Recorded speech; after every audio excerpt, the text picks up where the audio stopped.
Hi, I'm Melanie, and you're watching Yarn Journeys. Today's episode is all about my hopes and goals for 2023 in terms of my knitting, my spinning, and perhaps some sewing. So, these goals are not so much about specific projects, but more in terms of skills and ways in which I want to grow as someone who enjoys the fiber arts. Uh, so I'm going to take you through what I'm thinking about for 2023. Do stick through until the end because I just got back from Venice, Italy. Unexpectedly, I was able to sneak away for a week with my husband to magical Venice, and I am delighted to share some footage of that trip with you. So, but first, let's get into my thoughts for 2023. So, grab your knitting or whatever you feel like doing while you're watching. Grab a nice hot cup of coffee or tea or something cozy, and let's get into it. All right. So, goal number one is about being better organized as a knitter and spinner. So let's just say, and I'm squirming in my seat as I am thinking about this. Let's just say my stash has gotten a bit out of control this year. I made quite a few acquisitions of yarns on my trips this year, plus some extras in there. Got a whole bunch of fiber, and it's all a bit disorganized and kind of a mess. And now I'm probably getting to the point where I'm forgetting about things I have and don't have. Plus, I frogged a whole bunch of abandoned projects or even some completed items that I realized I was never going to wear so that I could knit with some reconditioned yarn. And that's a bit disorganized as well. So I have a lot of work to do in organizing my stash, mainly so that I can make the best use of it. Because now the best place to go shopping for new yarn for projects will be right here at home. And I want to make sure I make the best use of what I have. The other thing is that so I am actually taping here in my crafting room in a corner on my couch in my knitting nest, so to speak. And what you can't see behind you is a big mess. I've got bags of yarn hither and thither and all that. I'm even disorganized in how I'm talking about it. And I've got all my art supplies kind of in a mush and just, I really hope to make the best use of space and make this crafting room a lovely, cozy, organized place to be so that I can share more of that with you. And I just think that it will make me overall a a better knitter and crafter because the things that I will be into will be right at my fingertips. See, this is what I'm talking about. I've got art supplies, my paint boxes. I have, this is like all my bags of stash. It's all a big mess in a corner of my crafting room. And like, here's like a box with some of my spinning stuff. Then I've got some spinning fiber and sewing stuff and more spinning things in my sewing box. This is not okay. Goal number 2 is about getting into knitwear design. Now, I don't actually have the ambitions to be a pattern designer and sell patterns and so forth. But I do have a belief that if I understand design better and am able to design garments and socks and shawls and so forth for myself, that it will be easier for me to interpret designers' patterns, modify garments more. I mean, I am comfortable modifying sleeves at this point uh, in terms of making them shorter, because that's usually what I have to do. But in terms of putting in shaping where there is none, or changing the shaping, um, or correcting things for, sleeves or necklines, all that stuff is um, not in my wheelhouse right now, and I really would like it to be, because it is so much better when something fits you properly. How am I going to do that? So I've gotten a good library of knitting books, and in a future episode, I'll talk about what's been helpful to me and perhaps share that with you. And I'm going to also hopefully take some classes. I'm actually really looking forward to going to Vogue Knitting Live next month in February. So I'll get some knitting education there, as well as hitting the marketplace. Must organize stash first before I buy any more new yarn. All right, that was goal 1. We're talking about goal 2. When you think about what has made you more confident in modifying sweater patterns, or just more confident overall in tackling any pattern you desire, uh, I'd like to know what has been helpful to you. Let me know in the comments below. So goal number 2 is all about better understanding sweater design. Goal number 3, I want to get proficient in brioche. Now, I've dabbled a little bit in trying to learn brioche, and let me just say it's not as easy to pick up as other things in knitting. Like cabling came really easy to me. Stranded knitting, no probs. I barely remember learning how to do it, and I'm really confident in it now.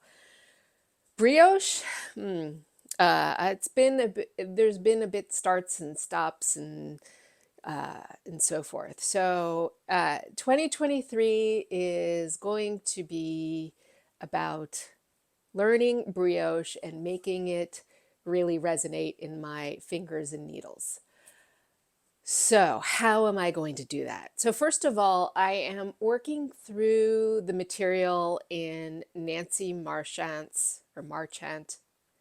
I don't know how to pronounce her last name. I think it's Marchant. Anywho, I am working through Nancy's class on Craftsy. And I'm feeling quite confident that I'm picking up the rhythm of it, the slip one yarn overs, the burps, the barks, and so forth. I actually already have a pattern I really want to knit this year, and that is James Watt's Earth and Air pattern. I may have mentioned in the episode where I visited Magpie Fibers in Frederick that I picked up some Magpie Fibers yarn specifically to knit that sweater, which I found out about there. But I really have to become better at brioche in order to get that going. So that will be my big brioche result for the year. I may also tackle a brioche hat like Andrea Mowry's Harlow hat, as a way of getting into brioche in a sort of lower stakes pattern. So I know I can do this.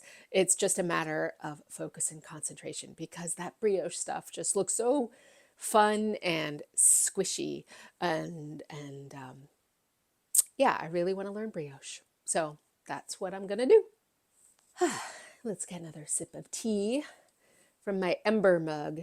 Yes, I succumb to the hype on Instagram and Facebook because they're constantly advertising there. And my ember mug is fabulous. It's an important part of my knitting toolkit because my tea never gets cold.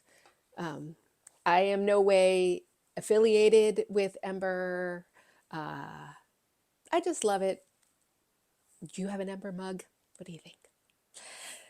Okay, goal number 4, get a handle on gauge. So let me explain a little bit more. I know that I am a loose knitter. So oftentimes I have to go down a needle size in order to get gauge. And I have absorbed the gospel of the gauge swatch. Um, I do always knit them, but I admit that if I am sort of in the ballpark, I deem that close enough. I mean by ballpark, it's like, let's say it's supposed to be 12 stitches per inch. If I have 12.5, I tend to be like, it's fine. But I'm now beginning to realize as I'm getting more sophisticated in my knitting that point 0.5 stitch or point 0.5 row over several inches of knitting can actually make a big difference in how narrow or wide or long a particular garment is. And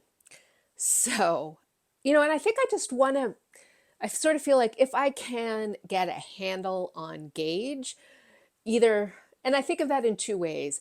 Um, you know, First, I'd like to be able to know what I can do with my knitting to actually get gauged, all the different ways, um, uh, so that I can safely use gauge to modify my patterns and not just guess. The second thing is that once I feel like I have a gauge and can keep it consistent, that can be the gateway to creating my own designs for myself or just being an overall more confident knitter. So I'd say when I mean get a handle on gauge, it's really about being less sloppy about gauge. Um, I don't know. What are your thoughts on gauge? Are you a meticulous gauge swatcher or do you just kind of cast on and go? I mean, I have to be honest, for some things like socks and accessories, I usually just cast on go.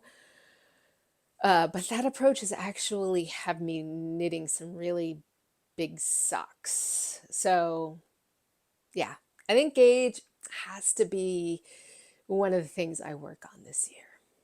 All right. And number 5, and I'm a big believer that when you're setting yourself goals, really, you can't really have more than 5 big goals. Otherwise, your focus just gets too scattered and you end up not achieving everything you set out for yourself. So, goal number 5 is to become a better spinner. So 2022 was the year in which I picked up spinning and I began to spin. And my weekender sweater with my hand spun is one of my big highlights of projects for 2022. And I want to keep the spinning goodness going in 2023. So, what does become a better spinner look like for me in terms of this goal? Well, I think one of the things I really learned is that spinning is, it's really quite subtle, in that you kind of have to get the feel of the fiber in your fingertips and understand how the fiber is behaving with how you can tweak your wheel and so forth. I caught a ton of fiber last year at fiber festivals and while I was traveling. So I have quite the stash. And I think I just need to spin through it. Um, and what I mean by that is just keep spinning and play with that fiber. I'm not gonna set out big goals for myself in terms of I want to spin for this particular sweater or I want to spin such and such yarn. I think I just have to just spin and then spin some more, spin again, and keep spinning and try different drafting styles and just play with it. Now, there are some big projects that I do want to complete aside from these big goals that I've talked about. I am not going to set myself, make nine or these are the four sweaters I'm going to knit this year and so forth, because that's probably a bit unrealistic. But there are some things I definitely want to do this year. So I want to knit my husband a sweater. I have knit for him some accessories. I made for him a beautiful royal blue cashmere scarf and I made a hat for him. But uh, he's been seeing me knit some sweaters for myself and make things for some other people. And I know he's wondering when a sweater is going to come his way. So I already have the yarn picked out, which is some beautiful tweedy gray yarn I got at Studio Donegal last year when we were in Ireland. I just have to think about the pattern and I want to make sure it fits him really well. It's something that he is going to want to wear frequently. Um, and it's something that's just sort of comfy. Uh, have you ever knit a sweater for a significant other? How'd it go? Any tips? But any thoughts you might have on that are definitely deeply appreciated. So, the pattern I choose and how I go about it, that will all be showing up right here in future episodes. The next big project I want to tackle is some sort of beautifully complicated Fair Isle stranded creation. Now, when I think about gorgeous Fair Isle, the first name that comes to mind is Marie Wallin. Um, and I may end up knitting a Marie Wallin sweater. I now have, I don't know what to say. Do I want to say hang-ups? Hmm. Maybe I should call it. I have hesitation about Marie Wallin.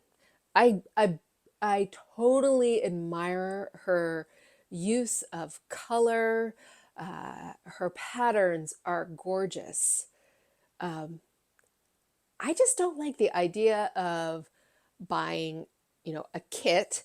I like to choose my own colors. That way I can insert my own um, element of creativity in the project. Now, I know it is completely possible to knit a Marie Wallin Fair Isle and not get one of her kits. I guess the other thing I hesitate about Marie Wallin is um, I'm a little bit uncomfortable about her degree of inclusivity in the way she presents her creations. Um, I find it that in all of her sort of pattern books, she uses the same model, and it's all presented in this very sort of British, dare I say, aristocratic country kind of presentation, which is appealing, but it doesn't strike me as being all that inclusive, dare I say. And I also, um, I am a bit concerned that many of her patterns just won't be all that flattering on me. I have broad shoulders. I have uh, a bust. Yeah, I have a bust. And so some yolks, just, that kind of ferile yoke or big broad stripes across the chest, they're just not all that flattering on me. I'm, the model in her pattern books, I mean, I think that model could wear a burlap sack and make it look chic. I know that I couldn't pull that off. So I think when it comes to an all over Fair Isle pattern with that degree of complication, I need to choose a pattern that one is going to look good on me and will be flattering for me, and two, that will be worth the effort. So I'm going to keep going through the Marie Wallin patterns, but I'm also going to be looking at other designers who have that kind of degree of Fair Isle complexity. Um, I know I can do it. I love stranded knitting, and I'm going to warm myself up by participating in the Woolly Thistles color work knit along that is coming up in February. I'd love to know your thoughts. Any recommendations about what designers I should be taking a look at? I know that Kate Davies has some beautiful Fair Isle designs. What do you think? So, what are your knitting and crafting goals for 2023? Any big project you are getting excited to tackle? Uh, Please do let me know in the comments. I know that I get inspired by looking at and hearing about what other people are intending to make. So I'd love to know what you're looking forward to making in 2023. Of course, um, I am working on some things right now, and what I want to show you is the progress I've made on my plus shawl.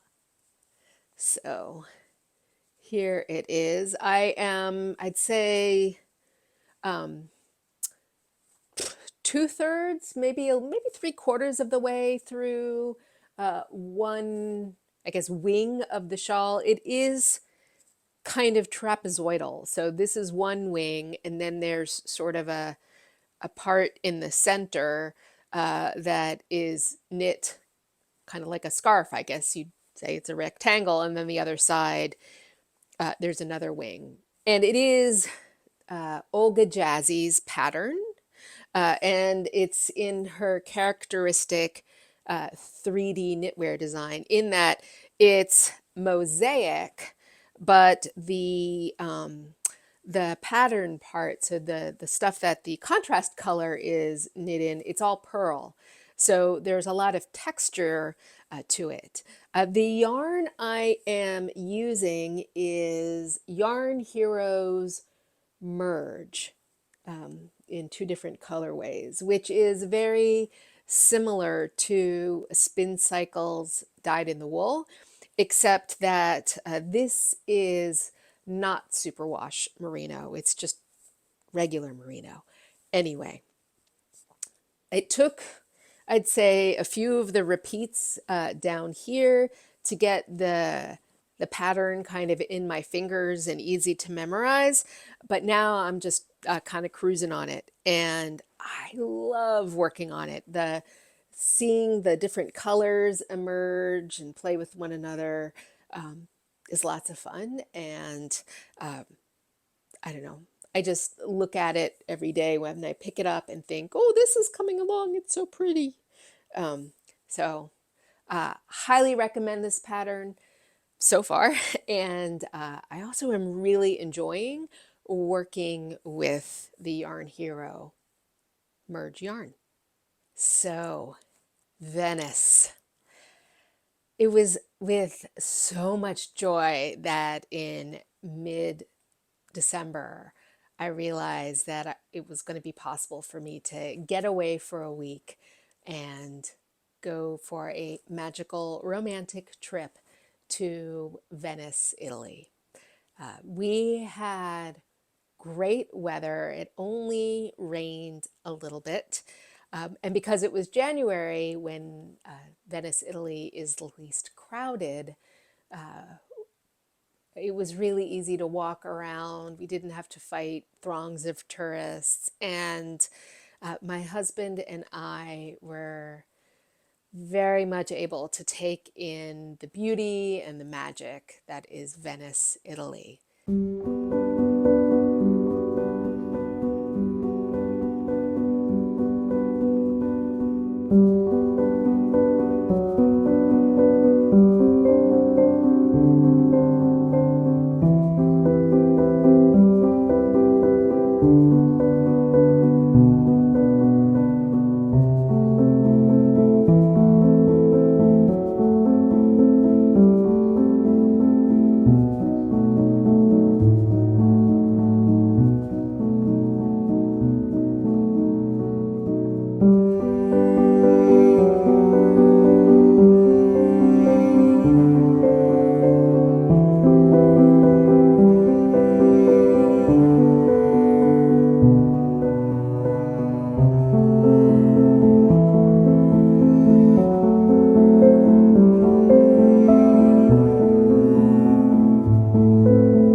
If you have never been, I highly recommend that you go. It is like no other place in the world. Uh, I really didn't get much knitting done except for while I was on the plane. Uh, but I did manage to find a lovely, lovely knitting store in Venice. It is the only one. It's a few canals away from St. Mark's Square. It's called Lelabella, and it is owned and run by a mother and daughter.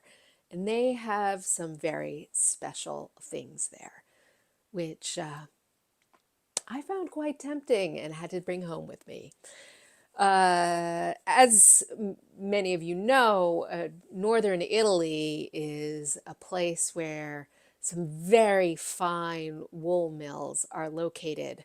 A lot of the textiles and knitwear that walks the runways of Paris and Milan are milled in Italy. And as a result, Lelabella had some very nice fine yarns in their shop. So I'm going to show you what I found there. So these skeins of Lan du Nord Poema, I saw them through the window and I just thought they were so pretty. Um, this one has a white gradient at the beginning to this beautiful lavender. I hope that is, it is fingering weight, and each skein is about 656 yards. And each skein is about 150 grams. I wonder if I could get a ranunculus out of this. I am one of the last people in the knitting world who have not made a ranunculus. And I saw on Ravelry that somebody had, so that's really tempting.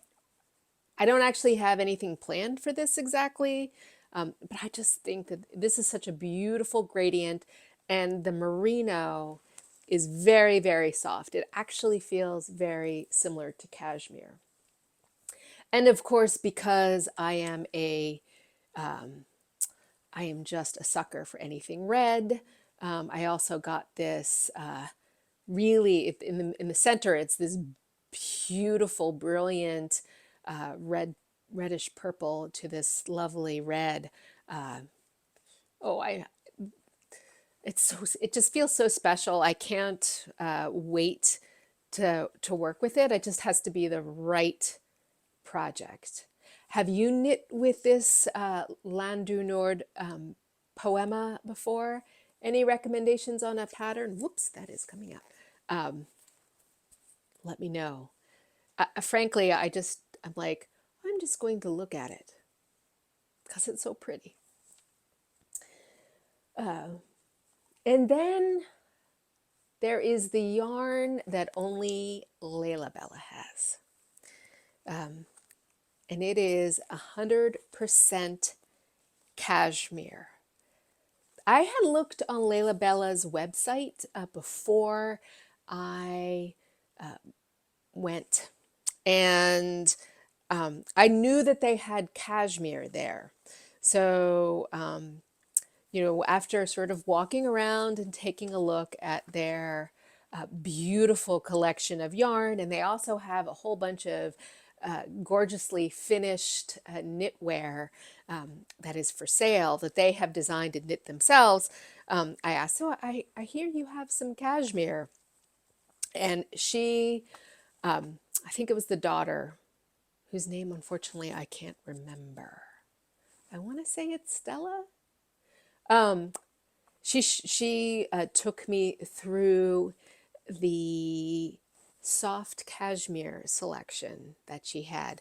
Now this is very fine lace weight cashmere. I don't know if you can actually see how fine this is. And this is cashmere that is milled by Loro Piana. If you're not familiar with Loro Piana, that is a textile producer from northern Italy that is extremely high end. Their stores and their wares are often displayed in the milieu of Hermes and Missoni and Gucci and so forth.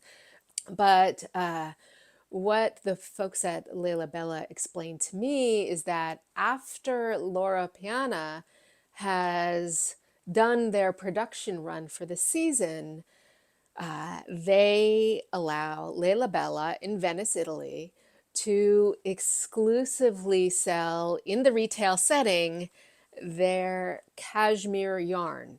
I figured if I was going to get such gorgeous, fine cashmere, I was going to get it in red. And you know what? Cashmere yarn is definitely bougie. It's definitely expensive. But considering what this yarn is supposed to be, if it is indeed Laura Piana yarn, then I think it was like 35, 38 euro for a skein. And a skein is 770 yards. So this is actually quite a lot of yarn. And you can, now this is really, really fine. So I'm thinking about what I could make with this. One thought is I could do some really fancy Shetland lace. Don't know. The other thing is that Lelabella has swatches of this knit with 2 strands together, 4 strands together, and so forth. So with about 1,500 yards of lace weight cashmere, that's about, well, it's over 750 yards of fingering if I hold it 2 together. Any case, it is really soft, it is really squishy, and it is really nice cashmere. And this is only available from Lelabella. So super excited to get this yarn. So once again, thanks so much for spending time with me today and watching my channel. If you haven't already, please do put in the comments what your goals are for 2023. What are the big projects that you're planning to tackle? I really do want to know, and I'm sure others want to know as well. So that's it for today. Please do hit the like button. It really helps this channel find others like you who might enjoy it. And subscribe if you don't want to miss the next episode of Yarn Journeys. Thanks so much for watching. Bye-bye.